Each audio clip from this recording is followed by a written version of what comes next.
Representative Chua, kindly call your next witness so that she can situate herself at the witness stand. Your Honor, we are calling our next witness in the person of Miss Ninita Camposano.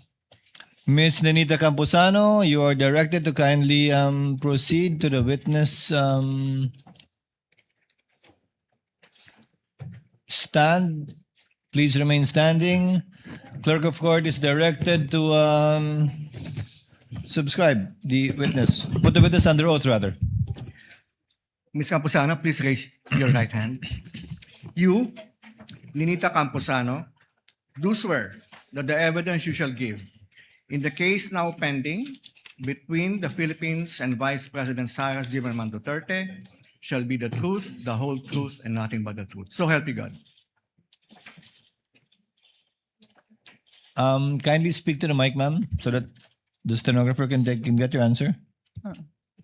Yes, Your Honor. You may be seated, ma'am. Ninita Camposano to prove the following, Your Honor. Number one,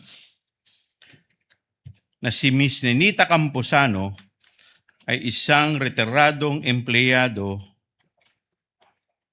ng Land Bank Department Branch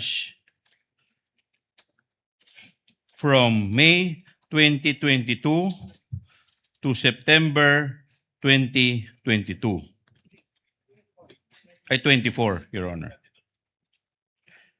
Pangalawa, na si Ms. Ninita Camposano ay dating Department Manager ng Land Bank of the Philippines DepEd Branch.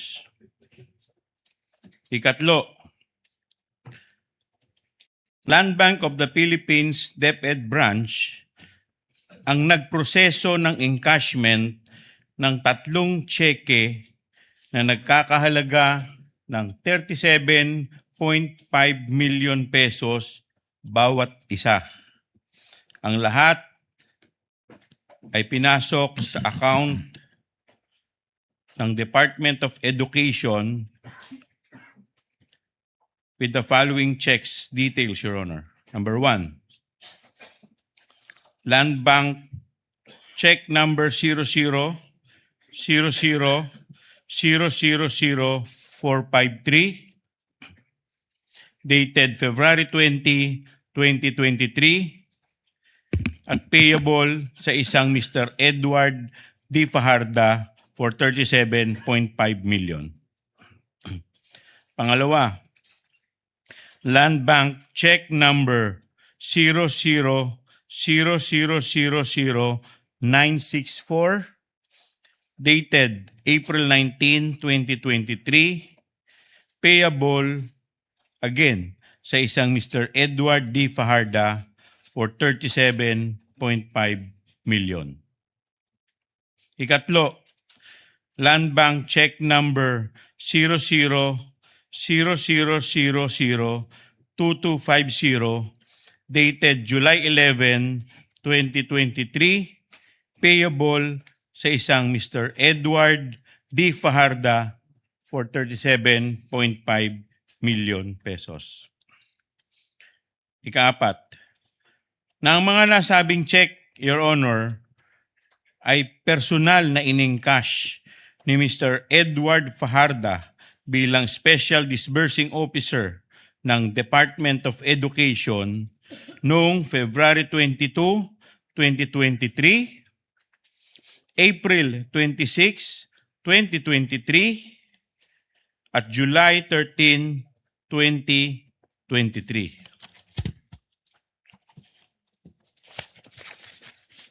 Kalima, bilang Department Manager ng Land Bank DepEd Branch, si Ms. Camposano ay personal na nakasaksi at nag-oversee ng pag-encash at pagtanggap ng pera mula sa tseke ni Mr. Fajarda.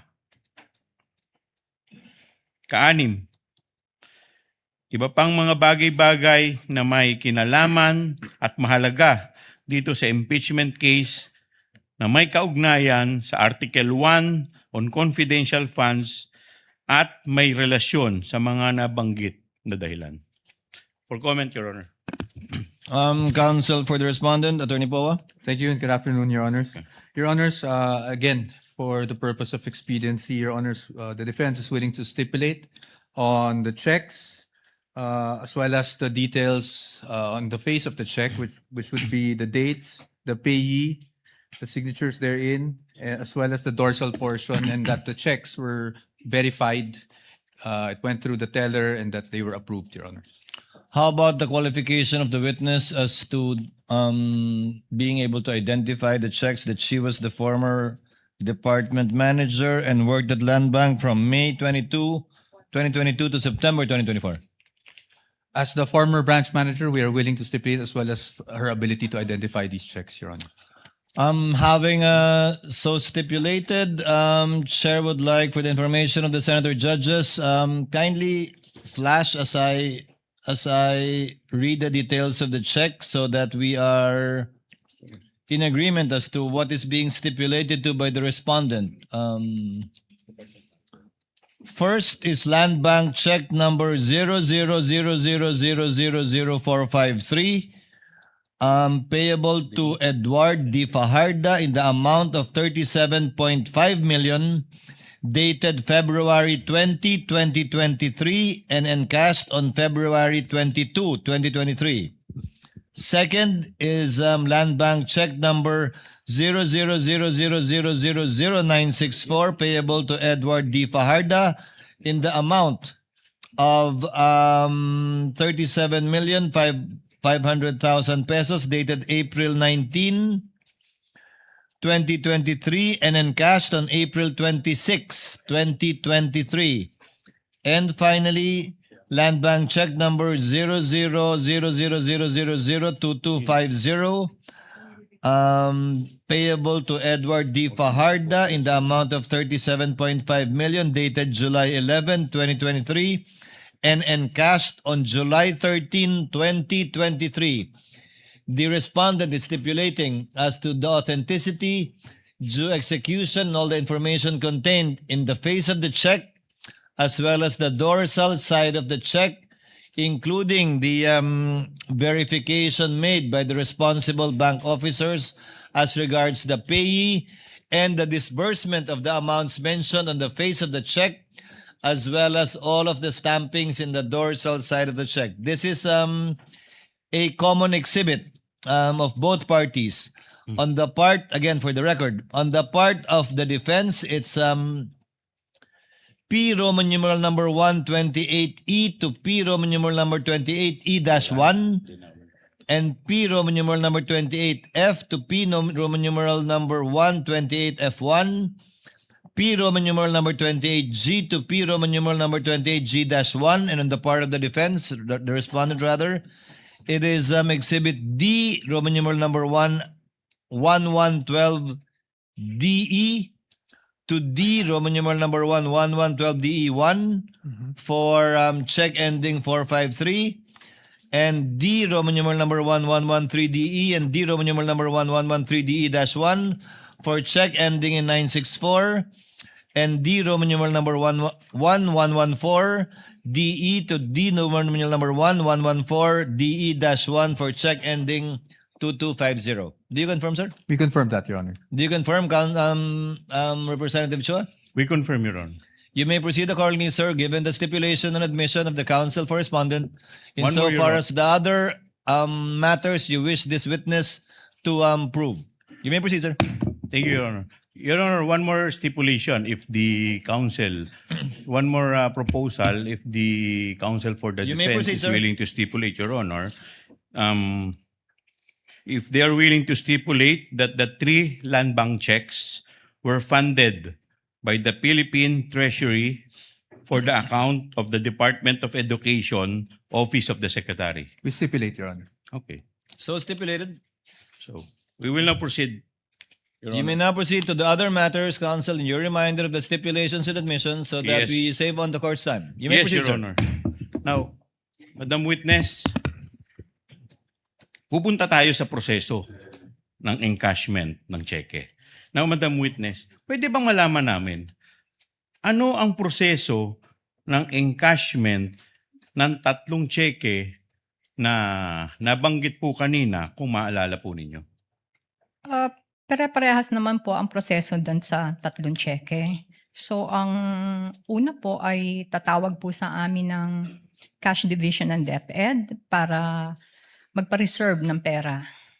Okay. Now, Madam Witness, sabi mo, tatawag sa inyo ang cash division ng DepEd. Yes. Now, ang tanong ko po, sino sa cash division ng DepEd ang tumatawag po sa inyo?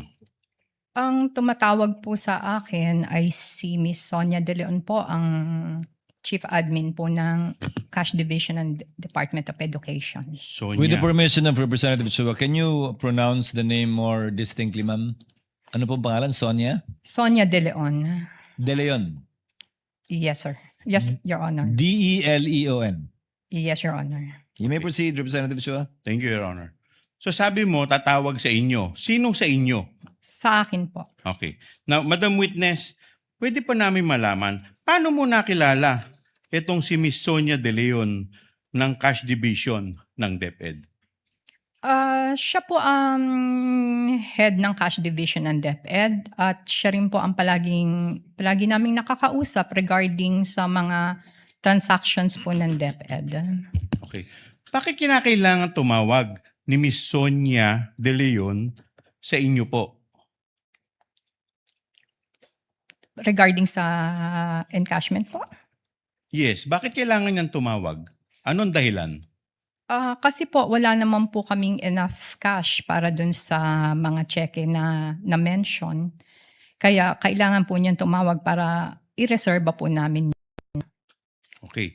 So sabi ninyo, kaya siya kailangan tumawag dahil kinakailangan i-reserba ninyo. So Yes, ngayon, sir. pagkatapos po tumawag ni Miss Sonia De Leon sa inyo, ano na po ang susunod na mangyayari? Pagkatawag po ni Ma'am Sonia ay i-relay ko na po yung cash requirement nila sa kahera ko para po siya ang mag-request sa cash center po ng Land Bank. Okay. So pagkatapos pong tumawag ng kahera ninyo sa cash center ng Land Bank, ano na po ang susunod na mangyayari kung meron man po? So pagka naitawag na po yun and dumating na yung pera, tatawagan na rin po namin si Ma'am Sonia para sabihin na available na yung pera. Okay. So Madam Witness, paki-clarify nga, magkakano po ba yung cash requirement na tinutukoy po ninyo na may kaugnayan dito sa cheque na pinag-uusapan natin? Ang amount po kasi nung cheque is 37.5. So, nasa ganoon din halos yung amount nung ire-request po ng kahera sa cash center namin. Okay. So sabi mo, tatawag yung aabisuhan ninyo, yung cash center. Pagkatapos, ano na po nangyari pagkatapos? Ni-request na po yun ng kahera. So, kung the following day, darating na po yun at tatawagan na rin po namin sila Ma'am Sonia na dumating na yung pera. Available na yung pera for encashment. Okay. Now, pagkatapos po ninyong tawagan si Miss Sonia, ano na po ang susunod na mangyayari? Darating na po yung pay ng cheque si Mr. Fajarda at i-encash na po niya yung cheque. Okay. So, Madam Witness, pwede po ba paliwanag din niyo sa amin, ano ang unang proseso na ginagawa ni Mr. Fajarda pagpunta po sa inyo sa pag-i-encash ng cheque? Yung cheque po plus ID niya ay ibibigay po sa verifier para po i-verify yun. Pag na-verify na po yun, ibibigay sa teller for encoding, for validation, posting, ganyan. And then tatawagin din po ang officer for the approval. Okay. So kanina binanggit po ninyo yung pangalan ni Mr. Edward Fajarda. Paano naman po ninyo nakilala si Mr. Edward Fajarda? Siya po yung payee ng cheque. So bukod po sa pagiging payee ng cheque, ano po ang experience niyo? Paano po ninyo nakilala si Mr. Fajarda? Doon lang po sa mga present niyang identification. Okay.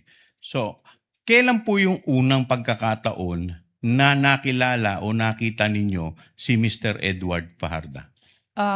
Nung pong encashment nung first check, nung February. Okay.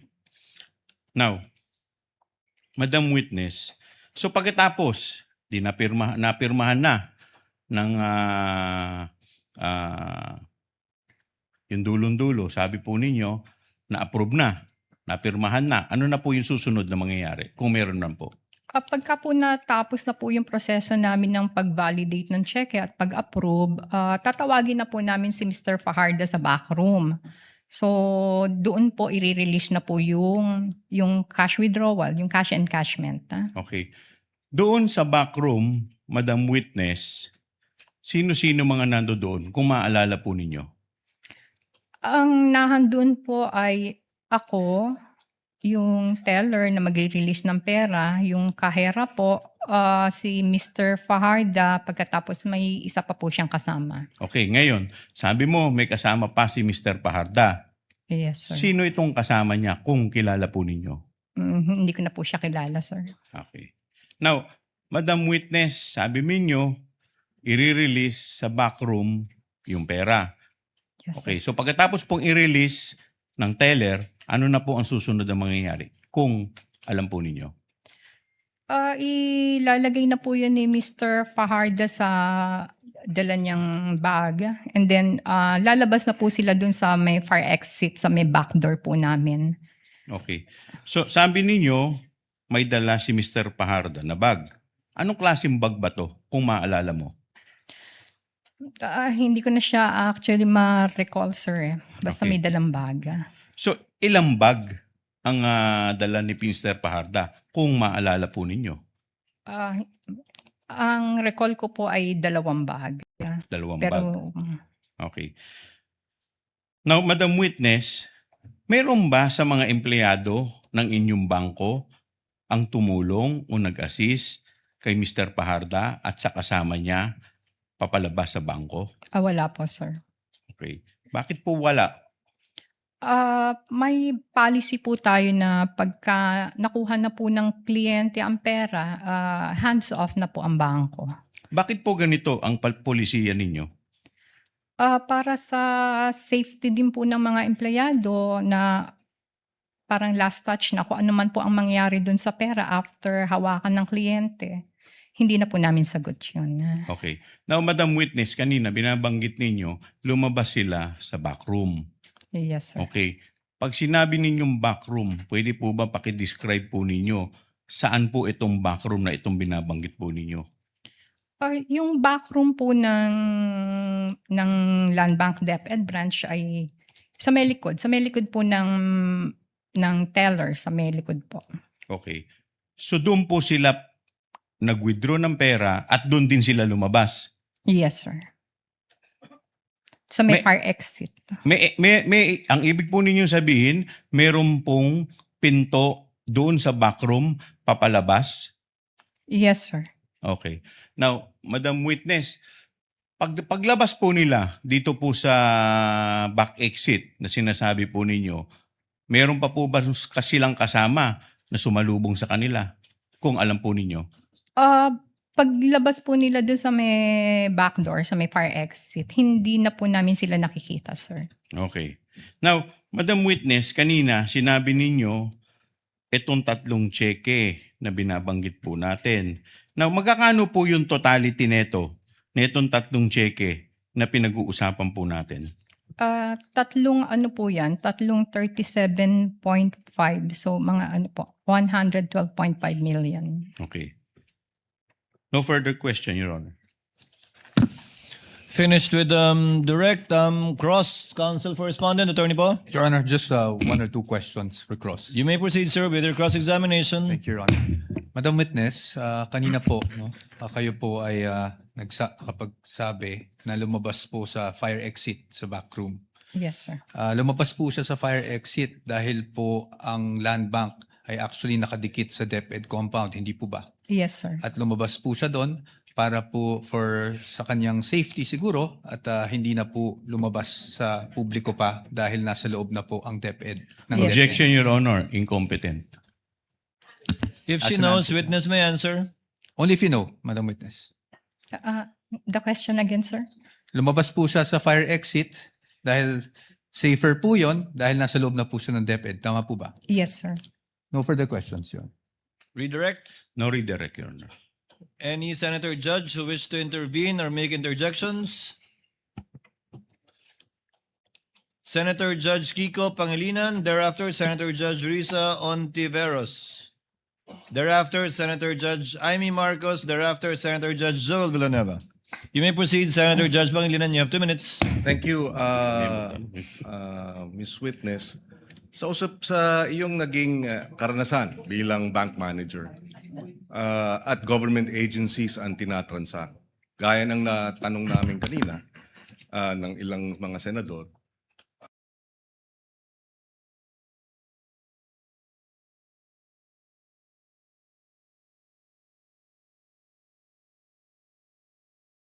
With Land Bank DepEd po,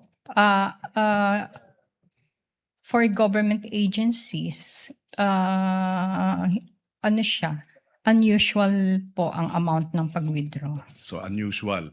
Yes, At sir. unusual dahil ano ang usual na masasabing transaksyon for government agencies? For DepEd, sir? Yes. For DepEd, parang nagre-range lang ng mga nasa, I'm not sure masyado, sir, pero parang mga 10, mga nasa ganoon lamang. 10 million cash. Yes, sir. Okay, so yung 37 is almost 4 times more than the usual. Yes, sir. And other government agencies, ganun din ba? 10 million o mas mababa? With Land Bank DepEd po, No, other government agencies. Yes, in Land Bank DepEd branch. With Land Bank DepEd, si DepEd lang naman po kasi ang so- aming government agency Okay. hawak. Okay. Yung 37 million, ilang years ka na sa... 34 years, sir. So in your 34 years, was this the first time you had to deal with 37 million cash 3 times in a period of 3 quarters?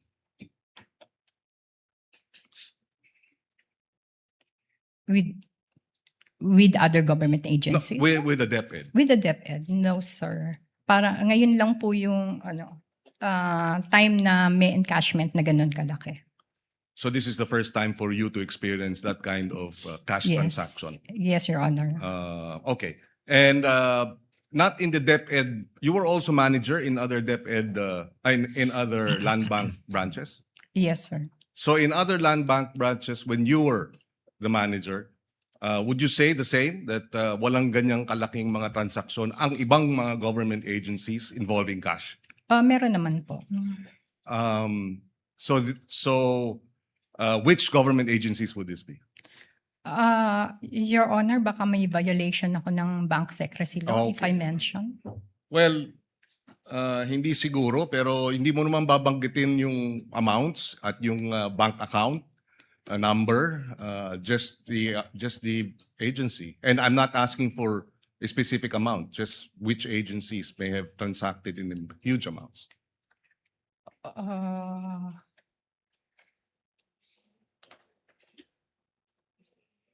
I really Well, can't. suffice it to say that what you're saying is, in your previous experience, it has happened, pero dito sa DepEd, it has never happened. In DepEd, Yes, sir. Land Bank.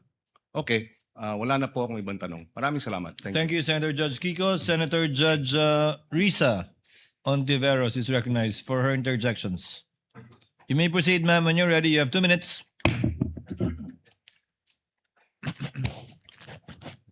Salamat po, Mr. Presiding Officer. Madam Witness, sabi niyo nga unusual na makapag-withdraw ng 37.5 million pesos in cash sa isang araw at karaniwan ay 10 million pesos. So halos isang kaapat lang nung halagang yun. Ano po yung naisip ninyo nung winidraw nila yung ganyang kalaking halaga? Wala naman po. Wala naman. At sinabi po ba nila sa inyo kung para saan yung 37.5 million pesos in cash na iyon? No, Your Honor. Hindi rin. Okay. Nung 2023, 12.5 million pesos po ang nirelease ng inyong branch sa Department of Education na pinamunuan noon ni Vice Presidente. At binanggit nyo po kanina, 2 bag each time. Each of those 3 times ang ginamit. Naaalala nyo po ba kung ganong kalaki yung mga bag na yon? Hindi po. Parang 2 bags pero I'm not sure. At bilang branch manager po, paano nyo sinigurado na aprobado ni Vice President Sara na secretary noon? Paano nyo siniguradong aprobado niya yung mga transaksyong iyon na ganung halaga at in cash sa bawat araw 3 beses? As approved ni BP Sara po Yes, ang paano nyo transactions. sinigurado iyon? Dumaan po kasi yan sa sa DBM. Mhm. Kasi DBM, approved ng DBM po yan. Na-release po ang pondo ni BTR. Mayroon po yung advice and firmado po ng mga authorized signatories ng DepEd. Okay.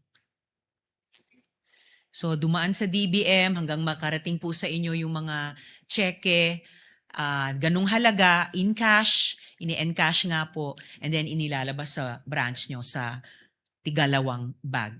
Pero nananatili yung impression nyo na unusual yung ganyang kahalaking halaga na 37.5 million pesos at in cash, hindi po in checks. Unusual yung 37.5 po. So nananatiling para sa inyo, unusual yung halagang 37.5 million pesos dahil halos times 4 nung usual na sinabi nyong 10 million pesos at most. Yes, ma'am. Alright. Salamat po, Madam Witness. Salamat po, Mr. Thank you, Presiding Honorable Officer. Ontiveros. Senator Judge Marcos is recognized for your interjection. Thereafter, Senator Judge Villanueva. Thereafter, the Senate President. And thereafter, Senator Judge Raffy Tulfo. You may proceed when you're ready, ma'am. You have 2 minutes. Yes, just clarifying po, Ms. Camposano. You mentioned doon sa House Blue Ribbon, tinitignan ko nga yung transcript at kanina nabanggit ninyo na unusual for government agencies including yung DepEd na mag-withdraw ng malalaking halagang katulad nito. Pero doon sa Blue Ribbon, sinabi po ninyo na not only private clients but government clients go to your branch. So pinaliwanag po ninyo, tama po? Tapos, nag-testify rin kayo nung tinanong kayo ni Congresswoman Garin, is this a regular occurrence? Ang sabi po ninyo, yes, ma'am. So, ibig sabihin, hindi siya unusual, regular occurrence. Alin po ba? Kasi later on, sinabi din ninyo, nabasa ko lang sa transcript, not DepEd only, but with all of our clients. Anong tinutukoy po ninyo doon? Kasi nakakalito kung unusual ba ito o regular, katulad na nabanggit ninyo sa House. With all due respect, Your Honor, may I be recognized? What is the pleasure of the Honorable Chua? Your Honor, we would just like to request for the TSN so that our witness will be confronted with the TSN that is being mentioned by the Honorable Amy Marcos. If she remembers, by the way, Senator Judge Marcos, it's the Senate, it's the House Good Government Committee, Yes, it's not the Blue Ribbon Committee. This is the Good Government Committee of the House. I believe it was in November of 2024, similar to what was mentioned earlier with Ms. Constantino. In her case, I had the hard copy, page 122. On November 26 of 2024. I only have the soft copy of this one. I'm happy to show it. But yun nga, palagay ko November din to magkakasabay yung land bank nun If the witness knows and recalls, she may answer. Naalala po ba ninyo yung pagtanong ni Congresswoman Garin tungkol dito na is this a regular occurrence? At yung biglaan ninyong sagot, yes ma'am. Kung yan po yung sinasabing normal, the Opo. usual lamang po ang pag-withdraw ng malalaking amount sa branch. Yes, ang verbatim po, and is this a regular occurrence, ma'am? Ito ba ay pangkaraniwan na pangyayari itong 37.5 o iyong malalaking amount na ine-encash? Ang sagot ni Ms. Camposano sa House Good Government, yes, ma'am. So, Ah. ang sabi ni Representative Garin, so pangkaraniwan pala ito. Ayun. Yes, Your Honor. Nais ninyong paliwanag po? Kasi iba ito kesa sa sinabi ninyo kanina. Ang sinasabi ko po nung sa House ay ang malalaking withdrawal po ay usual lang. Hindi siya unusual sa branch. May both private and government. Nagwi-withdraw po siya. May mga malaki pong withdrawals. So may malalaki talagang withdrawal na nagiging regular occurrence at paminsan-minsan, whether private or public, yan ang ginagawa sa branch po ninyo. Kaya nga lang, hihingi kayo ng cash allotment kasi hindi naman Yes. kayo nagtatago ng ganun Yes, Your kadami Honor. sa branch. Tama Opo. po. So Opo. regular po, not unusual. Tama po ba? Not unusual siya sa Department of Education dahil during my time, yun lang po yung malaking withdrawal ni Department of Education. Yes, okay. Pero nangyayari po. Maraming salamat, yun lang po. Thank you, Senator Judge Marcos. Senator Judge Villanueva is recognized. You may proceed, sir. When you're ready, you have 2 minutes. Thank you, Mr. President. Madam Witness, how long have you been the Land Bank DepEd branch manager? Land Bank DepEd Manager, sir. Nahandun po ako ng May 2022 and hanggang September 2024. So mga 2 years, more or less. 24. Tinanong ko po yan dahil ang kaibahan niyo po doon sa isang bank manager, kayo, yung land bank po ng DepEd ay nandun po mismo sa compound ng DepEd. Is that correct? Yes, sir. Kanina po binanggit yung unusual at ano yung usual. Ang sinasabi niyo po bang unusual lamang ay yung DepEd ang nag-withdraw ng cash na ganitong kalaki. Ngunit sa ibang departamento, nakakapag-withdraw sila ng malalaking salapi, kagaya po nung binanggit nyo kanina. Yes, Your Honor. Ito po kaya ay dahil ang DepEd nitong mga taon na binanggit ay nagkaroon ng confidential funds. Is that a correct statement? Hindi ko po alam. Your Hindi nyo po alam. Tama Yes. po, dahil hindi nyo naman inaalam kung saan po ito. No? Ang trabaho nyo lang po ay, nabanggit nyo nga ho kanina, ang DBM ang nagpo-provide ng funding at ang ahensya naman ang nag-authorize ng disbursement. Ang trabaho nyo lang po talaga ay to verify and pay the corresponding instrument. Yes, sir. At yun po yung inyong ginawa. Opo. At tingin nyo po walang pagkakamali yung ginawa, lahat po ay legitimate, lahat po ay proper. Yes, sir. Comparing po doon sa previous administration, bago po nagkaroon ng confidential funds, wala pong ganitong kalaki na wini-withdraw ang Department of Education. Is that correct? During my time, wala po. Kaya po nabanggit nyo na unusual. Yes, sir.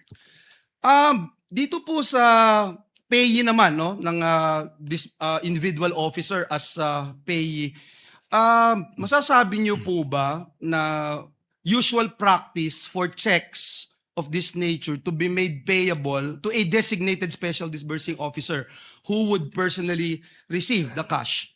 Nagbabago lamang po yung designated officer while the process remained generally the same. Binabayaran po namin kung sino yung payee po ng cheque. Which is a usual matter na nagpapalit. Hindi ko po kung nagpapalit-palit sila. Basta't ang ano po namin is kung sino yung payee ng cheque, yun po ang babayaran namin. Kaya nga po, at kung magpalit man ng pangalan, kung sino yung nakasulat. Yes.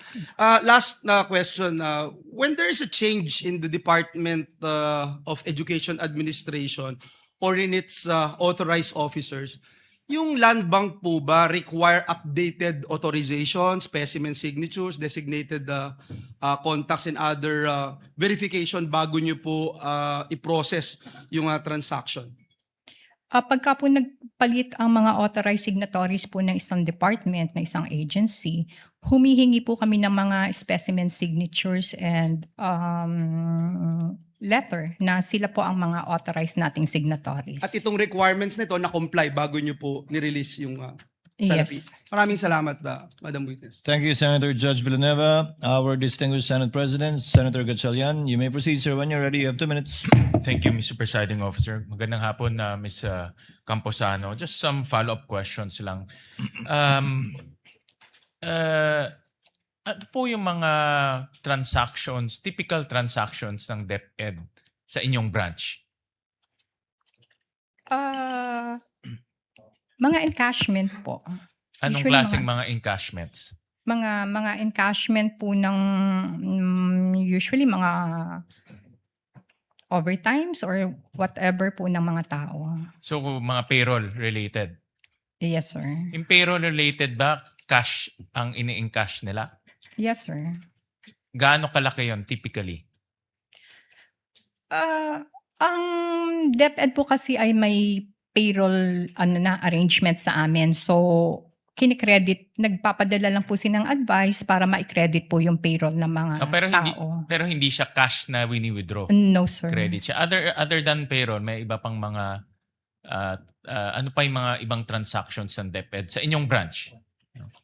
Usually kasi, sir, yung mga ine-encash nila is yung mga overtime pay, yung mga ng mga COS, mga contractuals. Cash yun. Ini-encash Cash. nila. So, ang binibigay nyo sa kanila cash. Yes, sir. Typically, magkano yun? In a month, on the average.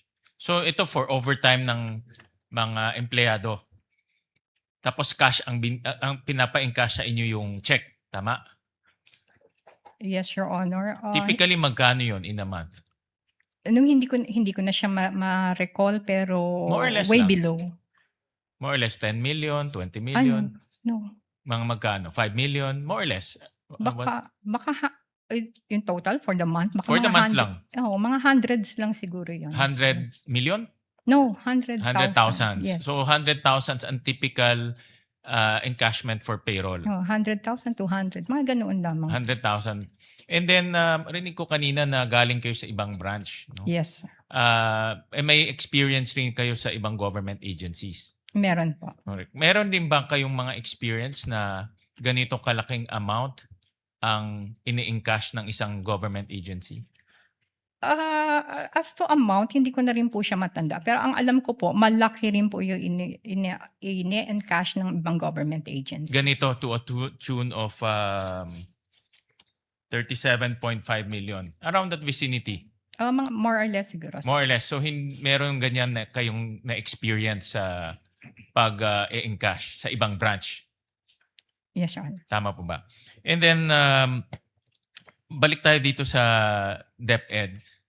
Doon sa pag-a-advise sa inyo tuwing mag-e-encash, gaano kaaga dapat mag-advise sa inyo bago mag-encash? Kung kailangan ng cash. Opo. Usually dapat morning masabihan na po kami. Kasi siguro mga 12 o'clock, magka-cut off na rin po yung cash center namin para i-request din po yun sa... So within 24 hours, dapat ma-advise na kayo? Hindi naman siya 24 hours, sir. Kahit less than 24 hours, pag Yes. nasabihan kayo, mapapadala nyo kaagad doon yung cash na ganun kalaki. Yes, may cut-off po kasi ang cash center namin siguro around 12 o'clock. So pagka mas later than 12 o'clock, hindi pa rin namin masagot na ma-deliver sa amin yung the following day. Okay. Itong branch niyo particularly para sa DepEd, tama po ba? Yes, sir. Sa inyong pagkaalam sa mga past mga DepEd officials, past secretaries, meron na bang na-encash na ganito ho kalaki? Sa inyong pagkaalam, kasi alam ko 2 years pa lang kayo doon. Pero sa inyong mga pag-uusap sa inyong staff? Hindi namin napag-uusapan, sir. Hindi. Ang alam ko lang po is yung stint ko sa DepEd. Okay, hindi nyo napag-usapan sa mga subordinates nyo kung may mga ganitong encashment na malalaki? May mga ganun bang pag-uusap kayo? Wala po. Wala naman. Thank you, Mr. President. Thank you, Senate President Gatchalian. Next to make his interjections would be Senator Raffy Tulfo. You're recognized, sir. You may proceed when you're ready. You have 2 minutes, sir.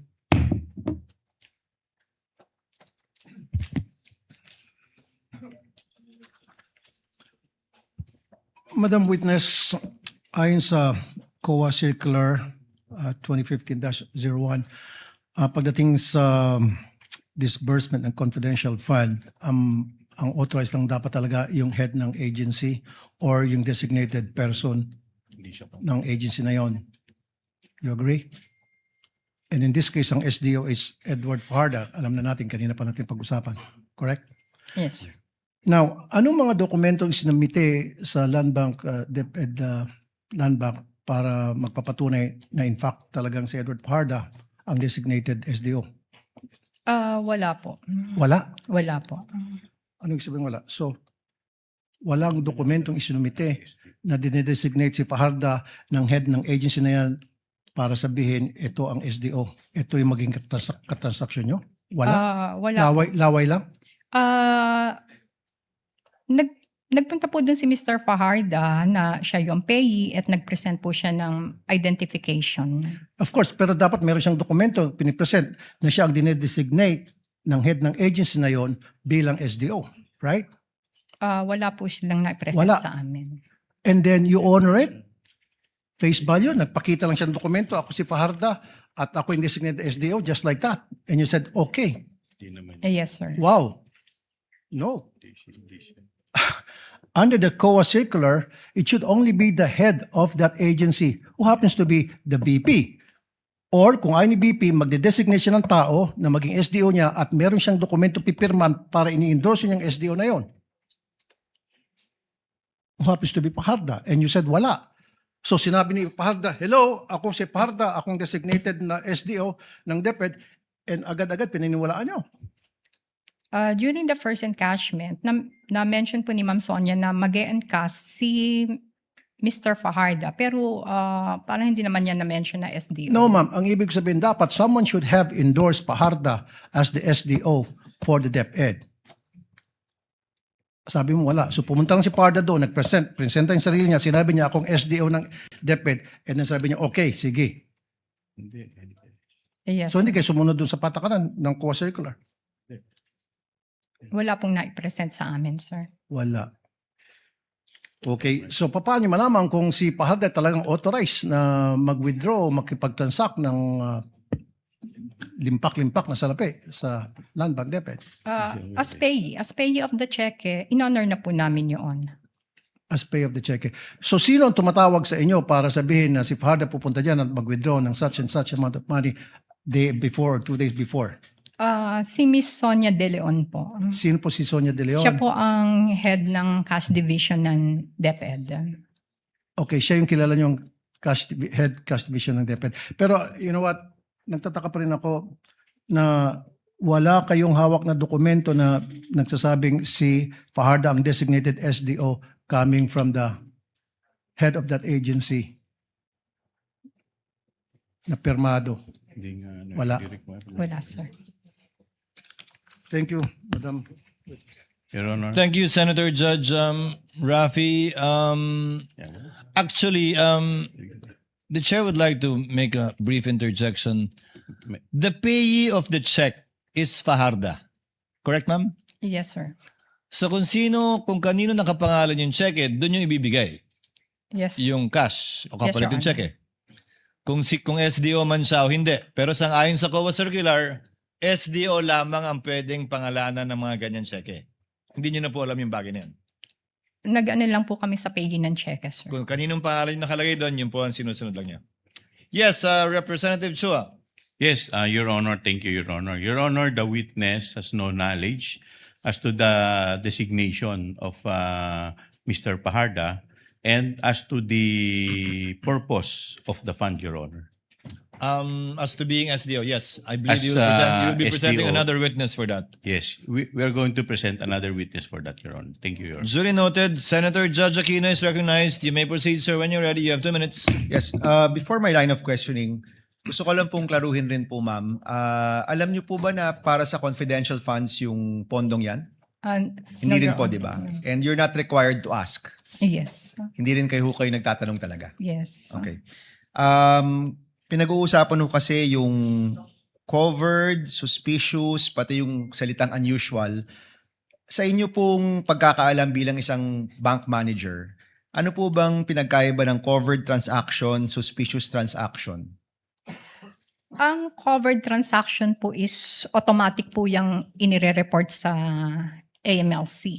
May system po ang Land Bank na ang mga transactions ng bangko na in excess of 500,000 ay automatic na naka-report. Ang suspicious transaction naman po ay pagka mayroon kaming nakita kay malaking amount, kay maliit, basta parang doubtful yung transactions, kailangan po naming i-report sa STR. Okay, Suspicious so transaction. yung covered transaction po, tama po ba na walang human intervention ito? Sa sistema lang po ito? The STR? Sa covered transactions, may wala human po. intervention po ba ito? Wala pong human intervention. System po yan. Ano po ito?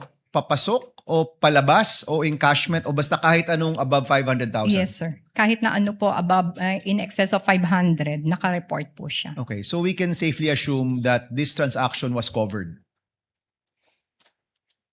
Well, you don't want to deduce that, no? Ayaw niyo pong sabihin. Yes.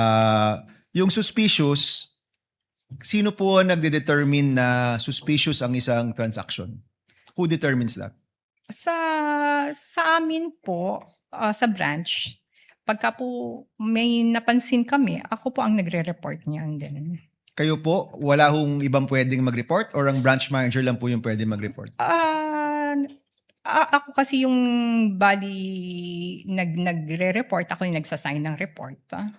Okay. So, ito po, tinanong ko rin po ito kanina dun sa manager ng Land Bank, pero nais ko lang po marinig rin po sa inyo. Nagkaroon po ba ng suspicious reporting ng transaksyong ito sa AMLA? Hindi po kami pwedeng mag-divulge ng any information regarding sa reporting po ng STR, sir. And nasa batas naman po yan na hindi ho kayo pwedeng mag-divulge. Yes. Yung sinabi niyo po kaninang unusual, iba po yun sa suspicious? Iba po. Okay, can you help me understand ano po yung pinagkaiba ng unusual tsaka suspicious sa inyo pong perspektiba? Unusual meaning, kakaiba lang yung transaction, pero not necessary suspicious. Okay. Yung suspicious po, tama po ba may eksaktong definisyon yan sa mga batas natin? Yung unusual po ay inyo lang pong pakiwari? Yes, sir. Okay. And kayo po bilang branch manager, ayaw nyo pong sabihin kung nireport nyo po ito, pero sa inyo pong karanasan, lahat pong nakikita nyong hindi pangkaraniwan, nire-report nyo po ba sa AMLA? Not particularly this case, but in general? Hindi naman po. Hindi lahat ng mga unusual transaction ay nire-report namin as suspicious. Alright. Maraming salamat, Mr. Chan. Senator Judge Ejercito is recognized for his interjections. You may proceed, sir, when you're ready. You have 2 minutes. Yes, thank you, Mr. Presiding Judge. Just a clarification. Ma'am, kanina po nakikinig po ako, no? Ang nabanggit nyo, sabi nyo nga, na ilang beses sabi nyo, unusual po yung 37.5. Madalas, the transaction sa inyo pong branch ay nag-average yan 10 to 20 million. Tama ho ba? Ang aking pagkakarinig. Opo, mga nasa 10 million. So sa isang karaniwang araw, ano po yung sa inyo pong experience, ano daw po yung pinakamalaking halaga ng cash na inyo pong nailabas sa inyong sangay para po sa isang client, in this case ito pong ahensya na ang DepEd po? Ano po yung pinakamalaking amount? Ito na po ba yung pinakamalaki dahil sabi nyo kanina ay unusual? Pinakamalaki pong amount na nailabas nga po ay yung na-encash is yung 37.5. Ito na po. Opo. So ito yung nagsimula nung kailan po ito nagsimula yung ganitong withdrawals, yung ganitong kalaking amount? Anong pong February, sir? Ito na lang po, last question, Mr. Presiding Officer. Nangyayari po ba itong ganitong kalaking amount, ganito kalaking halaga na withdrawal sa ngayon? Ay, during my time, wala na po yung, yun lang pong tatlong yun. Dito lang. Well, hindi na po nasundan. Wala na po. That's all. Thank you. Thank you, Senator Judge Ejercito. If there are no other senator judges who wishes to make interventions, Chair would like to make a few. Ms. Camposano, ma'am, tama po bang translation ito? Unusual sa Tagalog, kakaiba. Yes, Your Honor. Suspicious, tama po ba, kaduda-duda? Yes, Your Honor. Sang-ayon sa AMLAC, yung kaduda-duda dapat i-report, pero yung kakaiba, hindi kailangan i-report. Yes, Your Honor. Tama po. Sabi niyo po kasi kanina, yung unusual hindi kailangan i-report, pero yung suspicious, kailangan i-report. Sang-ayon sa batas. Hindi ko po sinasabing suspicious to. Sinasabi ko lang yun yung sinasabi ng batas. Yes, sir. Ang suspicious transaction po ay kailangan nating i-report as STR sa Mhm. AMLC.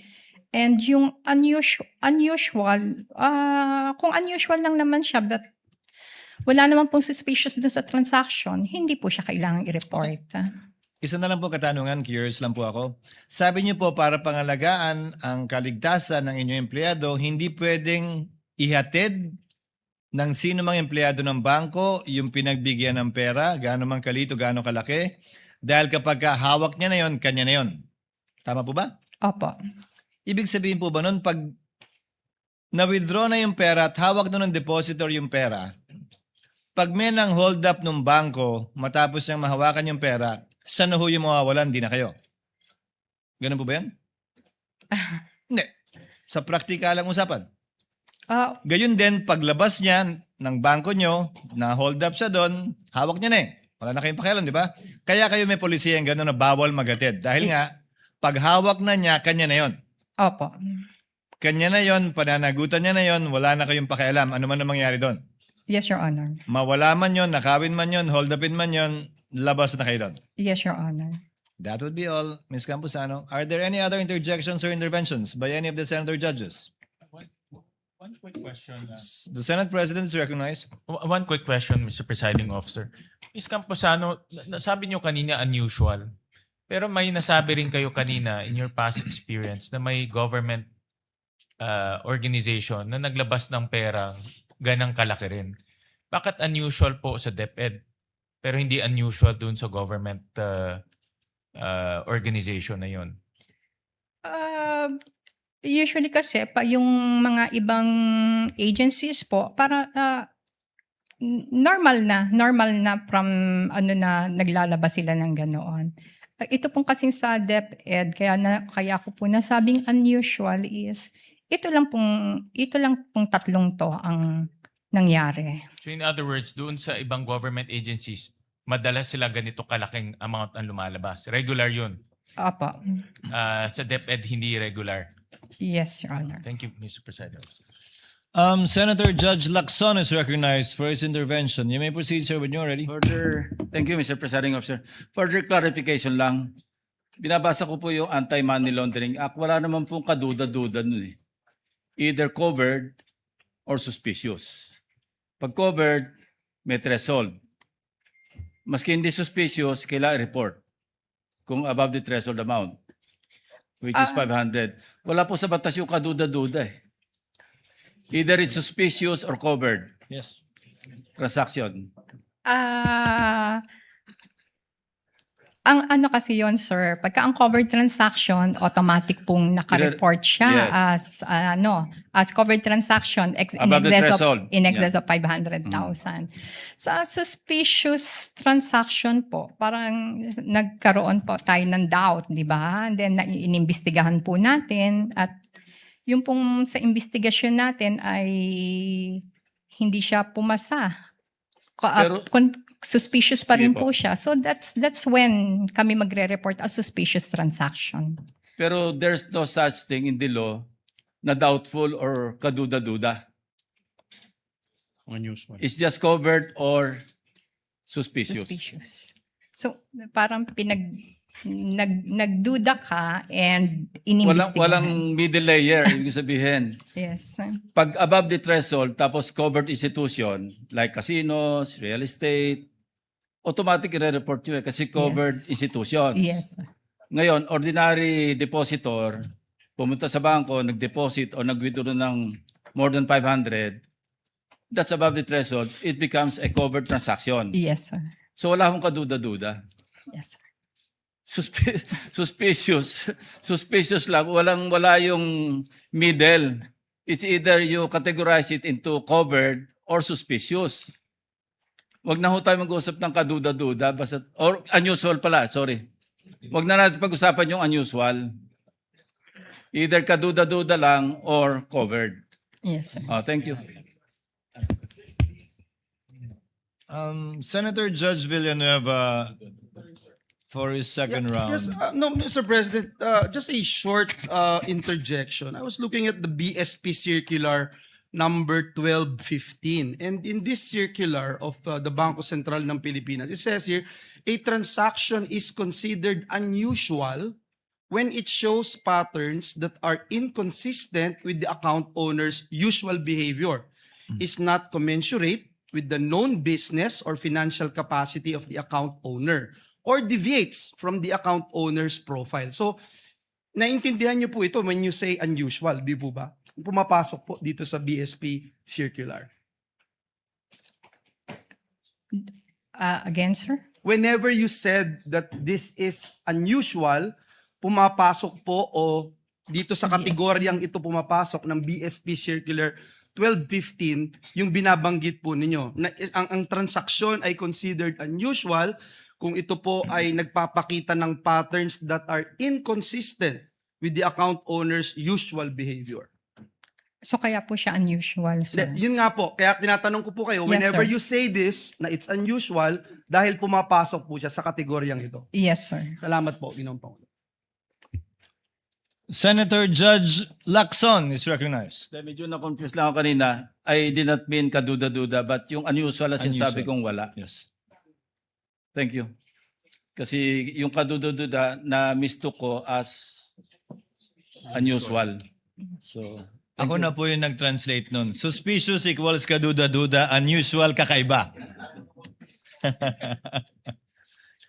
Senator Judge Lauren Legarde is recognized for her interjection.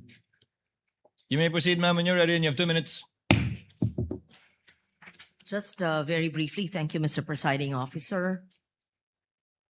After hearing all the words unusual, suspicious, illegal, but I just wanted to understand, Ma'am Camposano, matapos po maging subject ng congressional inquiry ang mga transaction na ito, nagsagawa ba ho ang Land Bank ng anumang internal review kung paano hinanda, na-authorize, or na-release ang cash? Internal review po ng Land Bank? Yes, because you used words unusual, suspicious, all of that. I just wanted to know, pagkatapos po nangyari yun, was there any internal review? I just wanted to understand that. After ng Congress hearing, Your Honor? Yes, because dun po namin unang nabatid yung inyong mga statements. Yes. Hindi ko na po masagot yan, Your Honor, because I was with Land Bank DOTR na po nung time na yon. So kung ano man po yung nangyari with DepEd branch at the time, after the congressional hearing, hindi ko po alam. Oh, so after the hearings, when you made these manifestations, hindi po kayo pamilyar kung nagkaroon po ng pagbabago, ng review, i-assess yung proseso dahil po sa inyong mga kaalaman. Yes, Your Linipat Honor. na po kayo. No. I was with Land Bank DOTR na during the congressional hearing. Yes. And so you were not called for any review based on your revelations. Wala po. Okay. So I had many questions. I was supposed to ask you anong saklaw ng review, ano ang security arrangements, documentation, reporting requirements. But if you're not familiar with the review, so you will not be able to answer. So do we assume then that the process is still the same? Kung walang binago po, ibig po bang sabihin na Land Bank considered the existing process sufficient and that the same transaction could still be handled in substantially the same manner today? Gusto ko po lang maintindihan kung unusual, usually kakausapin dapat yan o a-assess ang proseso. But if it was not, how is the process today? Paano po nagbago kung meron man? Kung sa ngayon po, ang nagbago po ang proseso niyan dahil meron na pong tayong BSP guidelines na ang amount lang po ng cash na mailalabas is up to 1 million. Then, pagka more than 1 million, ay kailangan na po ng necessary approvals. Yes, I'm talking about the changes, evaluation, assessment after the congressional inquiry. Did this, are you referring to a BSP guideline that was given after the congressional inquiry? I know, ma'am. Yes, that's what I'm referring to. From the time, ma'am, that you gave those statements, and if you found it unusual, and up to now, I wanted to know whether there was any internal, yes, I take note of that, internal assessments to review so that there could be changes for security arrangements. If none, and if not familiar with you, I leave it at that. Except that normally in life, when something is unusual, which is not necessarily suspicious, which is not necessarily illegal, but you assess and you make changes to improve the process. But you're saying you are not familiar with any such investigations or assessment or review. Yes, ma'am. Okay, thank you. Thank you, ma'am. Senator Judge Padilla first. Apologies, Senator Alan. Senator Judge Padilla for his interjections. Thereafter, Senator Judge Alan Cayetano. You have 2 minutes, sir. You may proceed when you're ready. Maraming salamat po. Isang mabilis lang po ito. Pagka sinabi pong unusual, hindi pangkaraniwan. Hindi po ba? Yes, sir. Kapag sinabing suspicious, ibig sabihin kahinahinala. Apa, sir. Wala po kayong nakitang kahinahinala. Hindi po ba? Wala naman po. Opo, ibig sabihin hindi po illegal. Wala naman. Ang ano lang po kasi namin is yun sa check and cash. ma'am. Opo, ibig sabihin wala pong illegal. Wala po. Kayo nakita. Okay, maraming salamat po. Sa prosecution naman po ako. Ginoong prosecutor, pangkaraniwan po ba ang confidential fund? Your Honor, yung confidential fund po, sa akin pong pagkakaalam, ito po'y binibigay sa Pangkaraniwan po ba siya na ibinibigay? Depende po sa mga government agency at saka So head hindi ng po siya agency. pangkaraniwan kasi depende. Tama po. Salamat po. Thank you, Senator Judge Padilla. Senator Judge Alan Cayetano is recognized for his interjections. You have 2 minutes, sir. You may proceed when you're ready. I think most senators already clarified, but just a little bit more. Magandang hapon, Madam Witness. Good afternoon, sir. So, are you familiar with confidential or intelligence or discretionary funds? No, sir. Yeah. So, yung usual or unusual, depende kung saan ka naka-assign. Kasi for example, kung sa Malacanang ka naka-assign and parating may intelligence funds ang Malacanang, and whether, I don't know how much they usually withdraw, whether it's 25, 50, 100. So if they always do it, then it's usual, right? Yes, sir. If they don't, if it's just a one time that year, oh, unusual, bakit suddenly, right? So whether it's you or the previous witness, ang tinatanong lang namin kung usual sa branch nyo.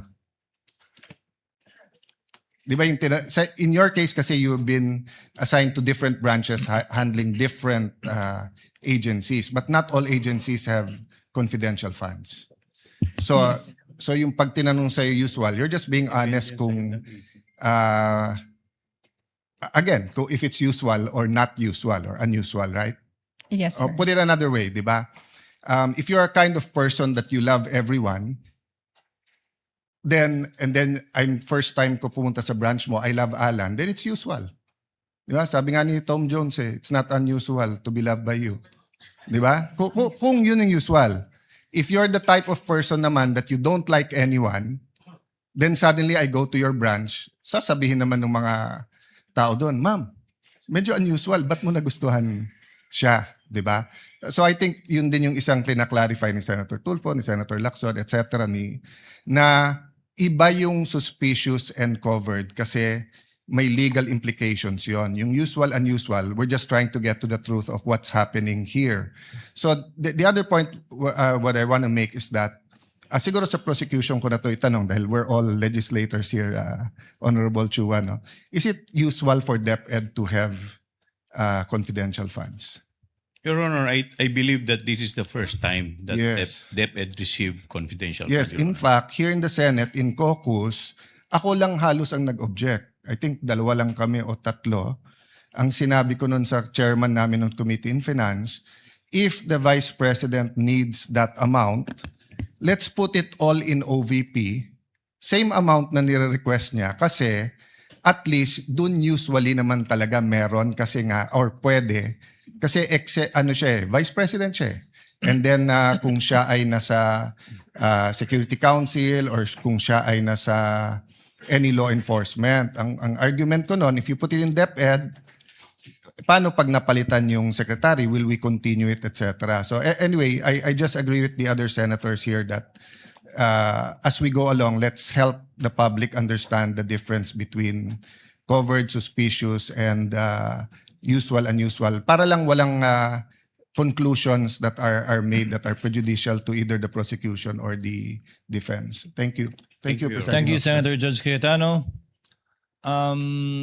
There being no other senator judges who wish to make interjections, Ms. Camposano, you are excused, ma'am. Thank you very much for your time and your cooperation. Salamat po sa inyong pakikilahok sa pagdinig na ito ng impeachment court. You are excused, ma'am. On the part of the prosecution, may I know who are your witnesses for next week's trial? Your The Honor, lead prosecutor is recognized. Your Honor, and in response to your question, we are requesting for the issuance of subpoena duces tecum and subpoena ad testificandum for the following witnesses. 1. Roderick C. Wamil, former State Auditor of COA ICFAO. Address is Commission on Audit, Central Office Compound, Commonwealth Avenue, Quezon City. 2. Ms. Silene May L. Del Campo, present State Auditor of COA ICFAO with same address. 3. Ms. Marivic Pareja, Director of House of Representative Legislative Information Resources Management Department, Batasang Pambansa Complex, Batasan Hills, Quezon City. Your Honor, these 3 witnesses are intended to be presented on August 3, August 4, and August 5 trial schedules. In that order. Yes, Your Honor. Honorable Luistro. So first Roderick, next Silene, and third would be Marivic. That's correct, Your Honor. The clerk of court is directed to issue the corresponding subpoena ad testificandum, subpoena duces tecum to the aforementioned witnesses at the aforestated addresses of the witnesses mentioned by the lead prosecutor. So ordered. Chair would like to dispose of one other administrative matter. Last July 15, the Honorable Aquino asked a question before this court regarding the procedure. If after each article we will hear both the prosecution and the defense, and the presiding officer responded in the negative, citing as basis the precedent in the Corona impeachment trial, the only trial that actually went through the whole course, wherein the prosecution finished presentation of their evidence with respect to all of the articles of impeachment that they did not withdraw. Thereafter, the defense presented their evidence with respect to the articles of impeachment that were not withdrawn by the prosecution. Sometime last week, the presiding officer, based on some of the suggestions by some of the senator judges, called for a sidebar with the lead prosecutor and the lead counsel for respondent to throw a question at them if they're open to changing the procedure to the one suggested in open court by Senator Bam Aquino. However, subject to one condition, that both parties should be agreeable, that both parties should agree. We are in receipt of a manifestation. Actually, just a reminder to the council, to the panel for prosecutors, you filed a manifestation, not a manifestation. The manifestation dated 7/27, and the response of the respondents dated 7/28, wherein it is clear based on your written manifestations that there is no agreement between the two parties. Therefore, we shall proceed as originally ruled by the chair from the inquiry of Senator Bam Aquino, we shall finish with the presentation of the evidence in chief of the prosecutors for all the articles of impeachment that they will not withdraw. I'm saying that only because of the corona impeachment experience we had, wherein some articles were withdrawn by the prosecution. Thereafter, we will hear the evidence in chief of the respondent for all the articles that remain, or all the articles that evidence will be presented by the prosecution. So ordered. If there are no other matters, Senator Judge Zubiri is recognized.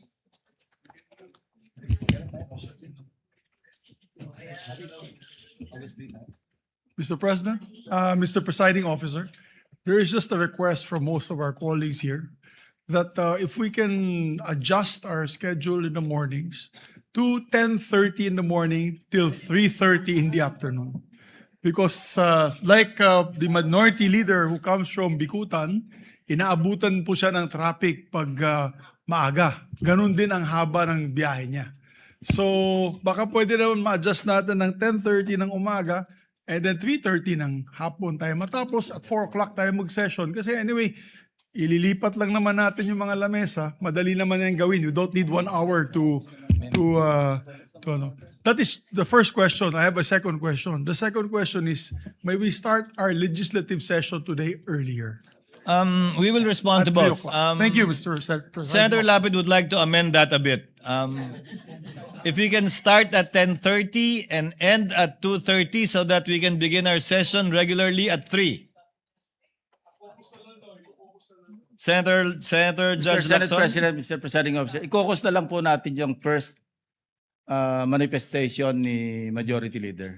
So if we will hold the caucus Kasi first, we have to ako, I adjourn today prepared at a specific time. So will it be 10 or 10:30? I would prepare 10 o'clock, so I would suggest na ikokos natin. 10 for this Monday, August 3. Then we adjust after the caucus. But for this afternoon, upon the authorization of the Senate President, we shall convene at 3 p.m., the regular session of the Senate for today. There being no other matters to be taken up, the trial is adjourned until August 3 at 10 a.m. in the morning, and session for this afternoon shall be convened at 3 p.m. for the information of all the senators. Trial is adjourned.